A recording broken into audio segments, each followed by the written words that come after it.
Qu'est-ce que vous pensez aujourd'hui on a parlé un peu du football africain, de comment justement cette compétition peut surprendre parce que tout le monde veut prouver sa valeur aujourd'hui. Mais qu'est-ce que vous pensez plus particulièrement du football ivoirien, de la nouvelle génération qui est là, de vos bons petits comme vous les avez appelés? Je pense que le football ivoirien a de beaux jours devant lui. Son équipe nationale, du moins. Mais pour que ça se matérialise, il va falloir vraiment, et je l'ai dit déjà il y a 5-6 ans, repenser le football ivoirien. Comment? Peu importe comment, ça ce n'est pas à moi de décider, je n'ai pas la science infuse, mais après avoir voyagé pendant plus d'une vingtaine d'années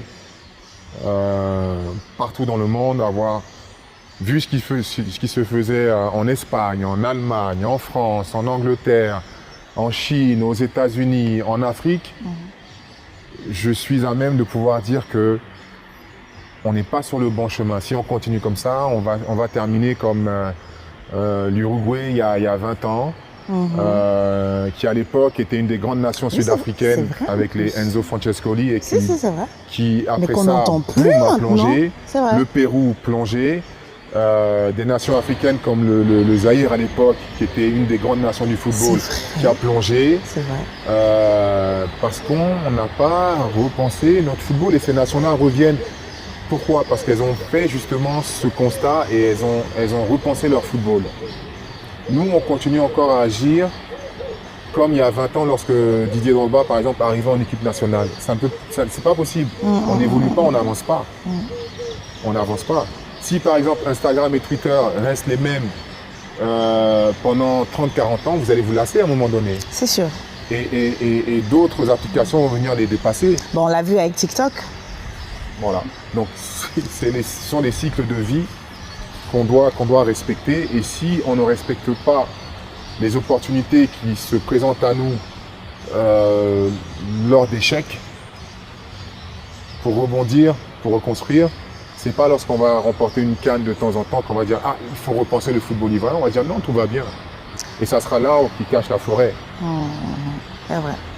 Donc je pense que ces jeunes-là ont un avenir positif, mais il faut qu'on travaille vraiment sur le long terme. Il faut qu'on arrête de prendre des entraîneurs pour 2 ans, 1 an, 2 ans, et puis on va voir ce qu'ils vont faire. Le Sénégal est le meilleur exemple aujourd'hui. J'allais dire. Ça va faire quasiment 10 ans qu'il est avec l'équipe nationale. Et pourtant, avant de remporter la CAN il y a 2 ans, il a connu échec sur échec sur échec sur échec sur échec. Mais ils l'ont gardé, ils l'ont confirmé. Et ça lui a permis de quoi? Ça lui a permis structurer non seulement de structurer, mais de se dire, bon, ce joueur-là, dans les matchs difficiles, il ne répond pas présent. Pourtant, il est fort, hein. Il est très fort, il est doué, mais il ne répond pas présent. Je le mets sur le banc. Je mets un autre joueur qui est peut-être un peu moins bon, mais qui va répondre présent, qui va tout donner lors de ce match-là. Ça sert à ça, garder un entraîneur, pour lui permettre de travailler dans la sérénité, de trouver les bons joueurs pour le bon match, pour le bon système tactique. C'est très important. Ce sont des détails, mais qui ont leur importance. Et qui font la différence. Et qui font la différence. Alors bien sûr, on peut avoir des coachs qui vont venir de manière momentanée, pour 1 an, pour 2 ans, qui vont faire des coups, qui vont gagner. Hervé Renard, par exemple, l'a fait en 2014. Il arrive en 2014, il remporte la coupe en 2015. Après, il s'en va. Après, il repart. Et qu'est-ce qui se passe de 2015 jusqu'à maintenant? On attend, on est dans l'attente. C'est dur. Voilà. Donc, faisons l'essai au moins une fois. Une fois, pendant 10 ans.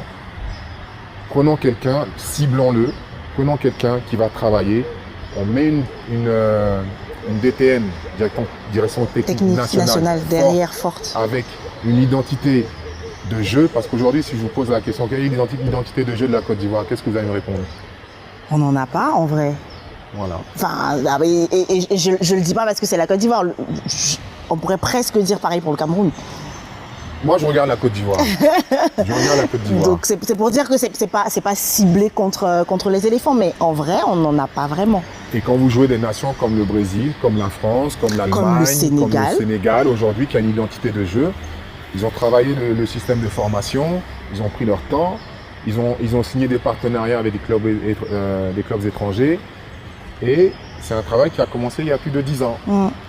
Et qui commence à Et payer, les qui paye fruits qui aujourd'hui. sont en train de récolter aujourd'hui, qui n'ont pas récolté en 2012 lorsqu'ils jouaient la Côte d'Ivoire parce qu'on les tape, parce que nous on a une génération forte, ni en 2014 parce qu'on les bat, parce qu'on a une génération encore forte, mais ils étaient en train de travailler, en train d'apprendre. Et là, ils arrivent à leur pic. Donc, ça prouve que investir dans le football, pas pour gagner tout de suite, Pour le long terme. pour gagner, parce qu'on peut gagner tout de suite, se remplir les poches tout de suite sur un coup. Mais après, pendant 5 ans, 10 ans, 15 ans, vous avez les poches vides. Non, travaillons sur le long terme. Pour qu'on puisse gagner sur les 20, 30, 40, 50 prochaines années. Remporter des titres. Si on fait ça, je vous garantis, je peux signer aujourd'hui avec vous, la Côte d'Ivoire sur les 15 prochaines années remporte au moins 3 CAN successives. Ou en moins de 10 ans, j'en suis persuadé.